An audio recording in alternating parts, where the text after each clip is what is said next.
Welcome to Kavitha recipe Tamil.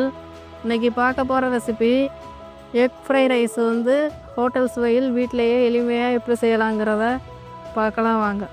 First இந்த recipe செய்கிறதுக்கு இந்த மாதிரி குடமிளகா ஒன்று எடுத்திருக்கேன். அதில் பாதி தான் கட் பண்ணி எடுத்துக்க போகிறேன் நீல வாக்கில். நீங்கள் குடமிளகா இல்லைன்னா பச்சை மிளகா கூட எடுத்துக்கிடலாம். கொஞ்சம் தேவைக்கேற்ற மாதிரி இஞ்சி பூண்டு பொடியாக கட் பண்ணி எடுத்துக்கோங்க. இந்த மாதிரி வெங்காயம், ஒரு வெங்காயம், பெரிய வெங்காயம் வந்து லைட்டாக கட் பண்ணி எடுத்து வச்சுருக்கேன். வெங்காயத்தாள் இருந்துச்சுன்னா நீங்கள் வெங்காயம் சேர்க்க தேவையில்ல, அதே ஃப்ளேவர் கிடைக்கும். வெங்காயத்தாள் இல்லாதனால நான் வெங்காயம் எடுத்துருக்கேன். இந்த மாதிரி பொடியாக கட் பண்ணி எடுத்துக்கிறேன். இப்போ பாஸ்மதி ரைஸ் வந்து நான் வடித்து நல்லா தண்ணி இல்லாமல் எடுத்து வச்சுருக்கேன். வடிச்சிட்டு நீங்கள் இந்த ரைஸ் இல்லைன்னா கூட, பாஸ்மதி ரைஸ் இல்லைன்னா வீட்டில் இருக்கிற ரைஸில் கூட செய்யலாம். இப்போ இது கூட 3 முட்டை எடுத்து வச்சுருக்கேன். இது கூட சேர்க்குறதுக்கு முட்டைக்கு பதிலாக நீங்கள் வந்து பன்னீர் சேர்த்துக்கலாம், காளான், இந்த மாதிரி சிக்கன் கூட இருந்தால் பொடியாக அந்த மாதிரி கட் பண்ணிக்கிடலாம். நான் முட்டை எடுத்து வச்சுருக்கேன். இதை வச்சு எப்படி செய்யலாங்கிறத பார்க்கலாம். இப்போ இந்த மாதிரி கடாய் எடுத்துக்கோங்க. கடாய் நல்லா சூடானதுக்கு பின்னாடி எண்ணெய் சேர்த்துக்கலாம். எண்ணெயும் நல்லா சூடாகி வர்றப்ப இஞ்சி பூண்டை சேர்த்து நல்லா இதில் பச்சை வாசனை போகிற அளவுக்கு நல்லா வதங்கட்டும். இந்த இஞ்சி பூண்டு போடலைன்னா நீங்கள் இஞ்சி பூண்டுக்கு பதிலாக பேஸ்ட்டாக கூட சேர்த்துக்கலாம். நான் பொடியாக கட் பண்ணி சேர்த்துக்கிறேன். இப்போ இது கூட வெங்காயத்தை சேர்த்து நல்லா வதக்கிக்கோங்க. அந்த மாதிரி நல்லா வெங்காயம் வதங்கி வந்ததுக்கு பின்னாடி இது கூட முட்டையை சேர்த்துக்கிடலாம். முட்டையை இது கூட 3 முட்டையும் உடச்சி சேர்த்துட்டு இதுக்கு தேவைக்கேற்ற மாதிரி உப்பு சேர்த்து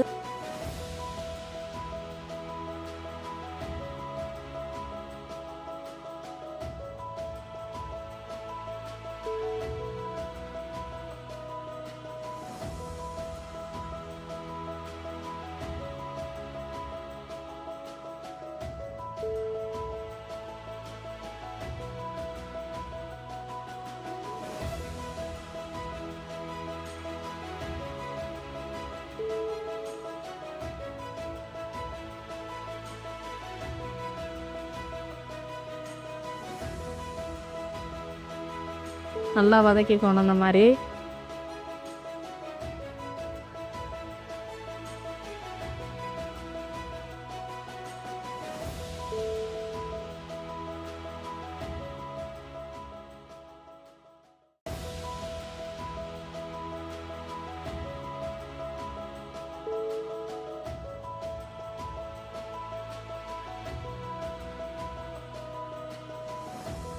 நல்லா வதங்கி வர்றப்ப இப்போ இது கூட கோஸு கட் பண்ணி எடுத்து வச்சுருக்கேன். தேவைக்கேற்ற மாதிரி கொஞ்சம் கோஸு அதை சேர்த்துக்கிடலாம். இல்லைன்னா பீன்ஸு கேரட் இருந்தால் கூட நீங்கள் பொடியாக கட் பண்ணி இது கூட சேர்த்துக்கோங்க. இந்த மாதிரி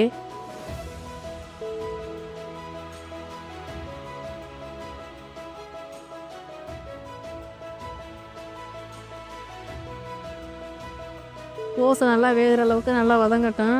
நல்லா வதக்கணும். ஃப்ரைட் ரைஸ்னால் நல்லா வதங்கினா தான் நல்லாயிருக்கும். அந்த மாதிரி நல்லா வதக்கிக்கோங்க. நல்லா ஸ்டவ்வை லோ ஃப்ளேமில் வச்சுட்டு கூட்டி குறைச்சி வச்சு இந்த மாதிரி நல்லா ஃப்ரை பண்ணணும். இப்போ இது கூட குடமிளகா சேர்த்துக்கோங்க. குடமிளகா சேர்த்ததுக்கு பின்னாடி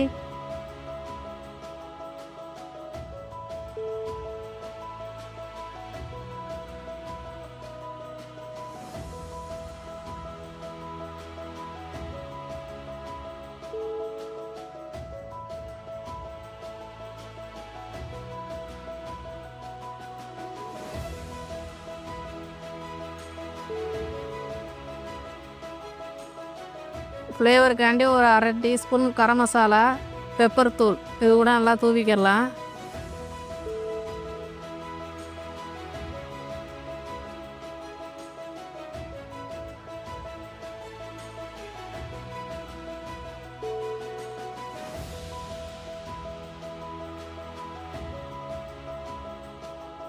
தூவிட்டு மிளகாத்தூள் தேவைன்னா நீங்கள் சேர்த்துக்கோங்க. நான் சேர்க்கலை, மிளகாத்தூள் சேர்க்கலை, பெப்பர் தூள் தான் சேர்த்துருக்கேன். ஃபுட் கலர் தேவைன்னா நீங்கள் ஃபுட் கலர் கூட சேர்த்துக்கலாம்.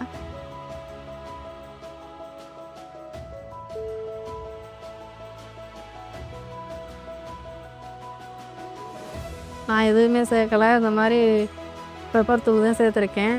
இப்போ பாஸ்மதி ரைஸை போடுறதுக்கு முன்னாடி இந்த சோயா சாஸ் கொஞ்சம் 1 ஸ்பூன் சேர்த்து, டொமேட்டோ சாஸு, சில்லி சாஸ் எதுவும் சேர்க்கலை, நீங்கள் இருந்தால் சேர்த்துக்கலாம். இப்போ இந்த பாஸ்மதி ரைஸ் எடுத்து இது கூட சேர்த்துட்டு நல்லா ஃப்ரை பண்ணணும்.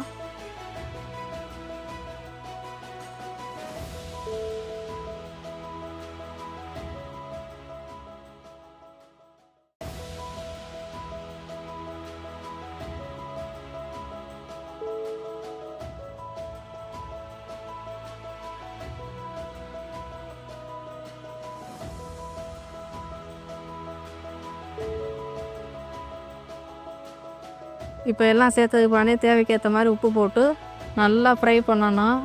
பாசுமதி ரைஸ் இல்லைன்னா நீங்கள் வீட்டில் வடிக்கிற சாப்பாட்டில் கூட அந்த மாதிரி செய்யலாம். குழந்தைங்களுக்கு இப்போ நீங்கள் ஸ்கூலுக்கு லன்ச்சு கொடுக்கணும்னா இந்த மாதிரி வீட்டில் இருக்க சாப்பாடு எடுத்து இந்த மாதிரி ஃப்ரை பண்ணி நீங்கள் கொடுத்து அனுப்புங்க. ரொம்பவே நல்லாயிருக்கும். இது ஒரு லஞ்சு பாக்ஸு ரெசிபி தான். என் பையனுக்கெல்லாம் இந்த மாதிரி தான் நாங்கள் செஞ்சு கொடுக்குறோம். அவனுக்கு ரொம்பவே இது பிடிச்சிருக்கும் இந்த மாதிரி செஞ்சு கொடுக்குறது. அதனால் இந்த மாதிரி தான் அடிக்கடி வாங்கி விரும்பி சாப்பிடுவான். இது மாதிரி நீங்களும் உங்கள் பிள்ளைங்களுக்கு செஞ்சு கொடுங்க. ரொம்ப நல்லா சுவையாக இருக்கும். இதுக்காண்டி நீங்கள் போய் கடையில் போய் வாங்கி கொடுக்குறதுக்கு பதிலாக இந்த மாதிரி செஞ்சு கொடுங்க.